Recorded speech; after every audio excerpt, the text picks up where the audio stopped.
বাংলাদেশের ভেতরে কাঁটাতারের বেড়া, মুখোমুখি বিজিবি বিএসএফ।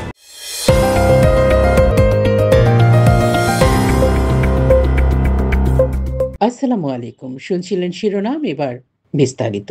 সঙ্গে আছি আমি নাজনীন তাওহিদ। চাঁপাইনবাবগঞ্জের শিবগঞ্জের চৌকা সীমান্তের কাঁটাতারের বেড়া নির্মাণ করাকে কেন্দ্র করে বাংলাদেশের সীমান্তরক্ষী বাহিনী বিজিবি ও ভারতের সীমান্তরক্ষী বাহিনী বিএসএফ এর মধ্যে গত দুদিন ধরে চলছে উত্তেজনা। এরই মধ্যে ওই সীমান্তের বিরোধ নিরসনে দফা পতাকা বৈঠক হলেও কোনো সমাধানে পৌঁছতে পারেনি দুদেশের সীমান্তরক্ষী বাহিনী। ফলে উভয় বাহিনী সীমান্তে সতর্ক অবস্থানে রয়েছে। জানা গেছে, আওয়ামী লীগ আমলে সীমান্তে নোম্যান্স ল্যান্ড থেকে 50 গজ এগিয়ে বাংলাদেশের অভ্যন্তরে ভারত একটি কাঁচা রাস্তা নির্মাণ করে 5-6 মাস আগে। সেই রাস্তায় কাঁটাতারের বেড়া নির্মাণ করার সময় এই উত্তেজনা দেখা দেয়। এদিকে সীমান্তে বাংলাদেশের ভূমি রক্ষায় স্থানীয়রাও ক্ষোভ জানিয়েছেন এবং বিএসএফ এর অবৈধ কর্মকাণ্ডকে প্রতিহত করতে বিজিবির সঙ্গে তারাও দিনব্যাপী সীমান্তে অবস্থান নেয়। একইভাবে ভারতীয় নাগরিকদেরও বিএসএফ এর সঙ্গে অবস্থান নিতে দেখা যায়।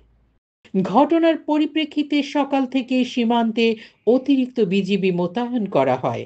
বিজিবির sector commander colonel Imran Khan সহ ঊর্ধ্বতন কর্মকর্তারা ঘটনাস্থল পরিদর্শন করে সেখানে অবস্থান করেন। স্থানীয় ইউপি সদস্য মোহাম্মদ কামাল উদ্দিন বলেন, সোমবার 6 জানুয়ারি সকাল 10টার দিকে শূন্য লাইনে কাঁটাতারের বেড়া দিচ্ছিল বিএসএফ। এ সময় বাধা দেয় বিজিবি। তখন থেকেই সীমান্তে উত্তেজনা চলছে। ৫৯ বিজিবির অধিনায়ক লেফটেন্যান্ট কর্নেল গোলাম কিবরিয়া জানান, সোমবার সকালে ভারতের মালদা জেলার কালিয়াচক থানার সফদলপুর বিএসএফ ক্যাম্পের সদস্যরা সীমান্ত ঘেঁষে কাঁটাতারের বেড়া নির্মাণ কাজ শুরু করলে বিজিবির পক্ষ থেকে বাধা দেওয়া হয়। এ নিয়ে সোমবার বিকেলে উভয় পক্ষের মধ্যে পতাকা বৈঠক হলেও কোনো সমাধান হয়নি। মঙ্গলবার 7 জানুয়ারি আবার বিএসএফ এর পক্ষ থেকে ওই অবৈধ রাস্তার পাশে কাঁটাতারের বেড়া নির্মাণের কাজ শুরু করলে বিজিবি আজও বাধা দেয়। এতে উত্তেজনা বাড়ে। তিনি আরও জানান, পরিস্থিতি এখন শান্ত থাকলেও উভয় বাহিনী সতর্ক অবস্থানে রয়েছে, তবে সাধারণ মানুষের ভয়ের কোনো কারণ নেই।